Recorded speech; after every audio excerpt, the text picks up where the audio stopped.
E aí pessoal, beleza? Bem-vindos a mais um resumão da lição. Aqui você encontra toda semana um resumo da lição dos adolescentes. Na última semana, nós vimos ali a mensagem incrível que Deus mandou para Zorobabel, animando ele a continuar. Mesmo diante do desânimo, mesmo diante ali das dificuldades, ele continuou e terminou a obra que tinha começado. E na lição dessa semana, nós vamos descobrir como é possível ficar firme e ter coragem, mesmo em meio às tretas e bads da vida. A lição dessa semana traz o romance de uma princesa linda, poderosa, que tinha ali uma coroa de ouro, roupas de rainha. Não, acho que você está na história errada. Não, é essa mesma, a história da moça que era pobre e virou rainha. Tá, mas não é esse daí o ponto mais importante, né? Não? Tá, então faz assim, volta até aquela parte que eu falei das bads, dos desafios, das tretas. Volta para aquela parte e vamos de novo então, pode ser?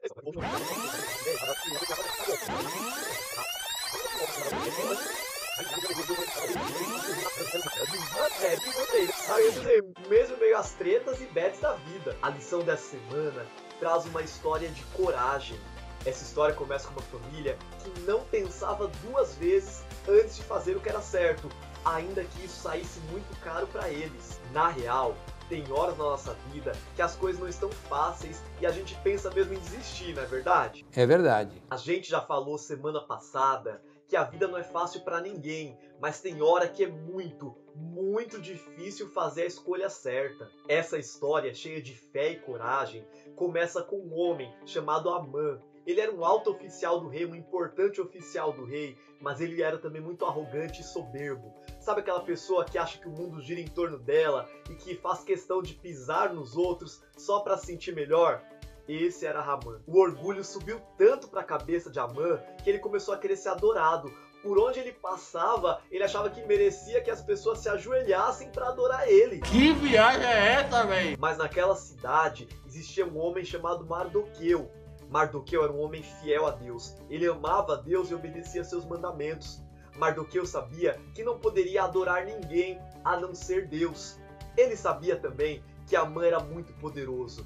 Ele sabia que Amã era muito mau. Mas ele não podia fazer o que era errado só por medo.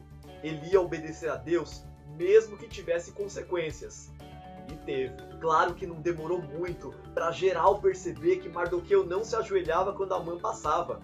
Foram então falar para ele que se ele não se ajoelhasse, isso ia dar ruim. Lembraram ele o quanto Amã era mau, o quanto Amã era poderoso, mas Mardoqueu simplesmente disse: Amã bem que tentou tirar satisfação com Mardoqueu. Tá me tirando? Mas não teve muito sucesso não. Amã ficou com tanta raiva de Mardoqueu que decidiu não só se vingar dele, mas de todo o povo. Ele falou com o rei e conseguiu fazer um decreto dizendo que no dia marcado todos os judeus deveriam ser mortos. Parece que é o fim de uma história de coragem, não é mesmo? Só que não. Mas o que Amã não sabia é que Mardoqueu era o pai adotivo da rainha Esther. Claro, ele também não sabia que a própria rainha Esther era uma judia. E ele não sabia que Mardoqueu tinha ensinado ela a ser tão corajosa quanto ele mesmo. Mas olha só, se você tá achando absurdo ter um decreto que mandava matar todo mundo só porque um homem não quis se ajoelhar diante de Amã, espera só até descobrir que tinha um outro decreto que dizia que ninguém podia ir falar com o rei se não fosse chamado por ele, nem a rainha. Qualquer pessoa que fosse falar com o rei sem ter sido chamado seria morto, mesmo que fosse a sua mulher, mesmo que fosse a rainha. Pois é, a rainha às vezes ficava um tempão sem falar com o rei. Se ele não chamasse, ela não poderia ir. Aliás, não só a rainha, ninguém. Além disso, os medos e persas, eles acreditavam que um decreto uma vez feito não podia ser revogado. Se eles tomassem uma decisão, não podia voltar atrás. Não tinha jeito. Tá decretado, tá decretado. Daí, no meio de tudo isso, chega Mardoqueu e pede um pequeno favorzinho para Esther. Ele pede que ela vá até a presença do rei e fale com ele, pedindo que ele mude o decreto que ele havia assinado. Peraí, se ela não podia nem ir até a presença do rei sem ser chamada, imagina agora ir até o rei sem ser chamada e ainda pedir para ele voltar atrás, para ele mudar uma lei que ele mesmo tinha feito, que ele mesmo tinha assinado. Mas então, Mardoqueu lembrou Esther de que se ela estava lá, era com um propósito. Se ela tinha virado rainha, tinha um motivo, e talvez esse fosse o motivo. Talvez para esse momento é que ela estava lá como rainha. Olha, eu não sei você, mas eu acho que se eu tivesse no lugar de Esther, eu ia pensar bastante antes de atender o pedido do Mardoqueu. Afinal de contas, ela ia ter que arriscar sua própria vida para executar um plano que talvez nem desse certo. Complicou. Mas é justamente aí que a gente vê a coragem de Esther, porque ela respondeu para Mardoqueu justamente o que nós encontramos no texto-chave da lição dessa semana. Confere só. Vá reunir todos os judeus que estão em Suzã e jejuem em meu favor. Não comam nem bebam durante 3 dias e 3 noites. Eu e minhas criadas jejuaremos como vocês. Depois disso, irei ao rei, ainda que seja contra a lei. Se eu tiver que morrer, morrerei. Aqui tem coragem. Olha só, quando a gente olha para essa história, dá a impressão de que coragem é coisa de família, não é verdade? Mas a verdade é que a coragem não vinha nem de Esther, nem de Mardoqueu. Se você der uma conferida aí em todo o livro de Esther, vai perceber que o nome de Deus não aparece nenhuma vez. Mas isso não quer dizer que Deus não estava lá. Muito pelo contrário. A real é que toda a coragem de Mardoqueu e de Esther vinham de Deus. Eles escolheram fazer o que era certo, não porque eles eram melhores do que ninguém.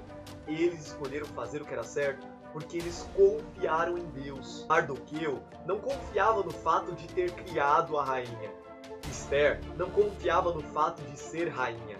Eles confiavam no fato de que Deus estava com eles e eles deveriam obedecer, não importa o que acontecesse. Sempre valeria a pena obedecer a Deus. Tá, mas e você, hein? Quando obedecer a Deus custa caro, você escolhe confiar nele e obedecer mesmo assim? Quando todos seus amigos estão zoando alguém e você sabe que bullying não é legal, mas sabe também que se ficar na sua ou se defender a pessoa, você vai sofrer bullying. Você tem coragem de fazer o que é certo? Quando o crush está na sua e pede pra ficar com você, pra se pegar com você, você sabe que não é copo descartável, mas sabe também que pode perder ali uma grande oportunidade. Você tem coragem de fazer o que é certo? E daí ele falou assim, me dá um beijo. Eu grudei um tapão na cara do piá. Quando geral tá colando na prova e você não estudou tanto assim, você sabe que colar é errado, mas sabe também que pode tirar uma nota baixa. Você tem coragem de fazer o que é certo? Eu sei. Nem sempre é fácil ter coragem de fazer o que é certo. Nem sempre é fácil fazer a coisa certa.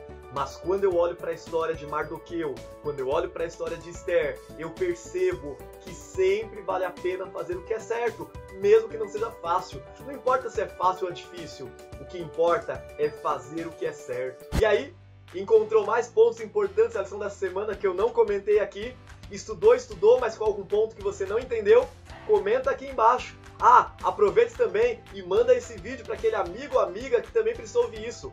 Deus te abençoe, um grande abraço e fui!